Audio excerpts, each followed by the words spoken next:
পশ্চিমবঙ্গের হুগলি জেলার চন্দননগর শহরের এক অতি পরিচিত 50 ক্লাব মণ্ডলবাগান মিলনী সংঘ।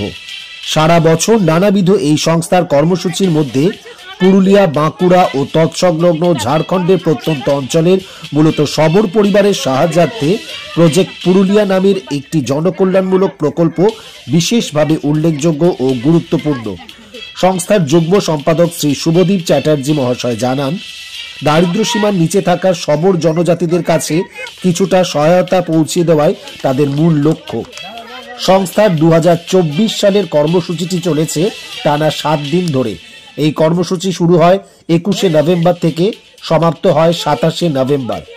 ক্লাবের প্রতিষ্ঠাতা সদস্য ও এই প্রকল্পের মুখ্য কর্ণধার শ্রী প্রশান্ত দত্ত মহাশয় জানান, তারা 2025 সালেও এই দারিদ্র্য সীমার নিচে থাকা সবর জনজাতির পাশে থাকার জন্য অঙ্গীকারবদ্ধ হয়েছেন।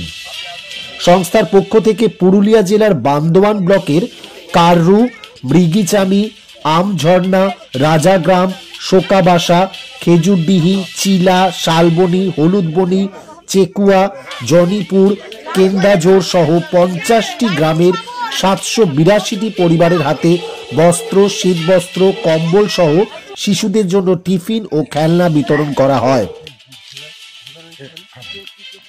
দারিদ্র্য সীমার নিচে থাকা সবর জনজাতিদের মধ্যে উৎসাহ ছিল চোখে পড়ার মতো।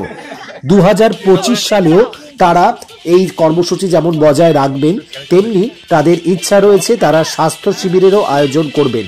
সেখানে বিভিন্ন ডাক্তার এসে তাদের স্বাস্থ্য পরীক্ষা করবেন এবং সেই সংক্রান্ত তাদের পরামর্শ দেবেন।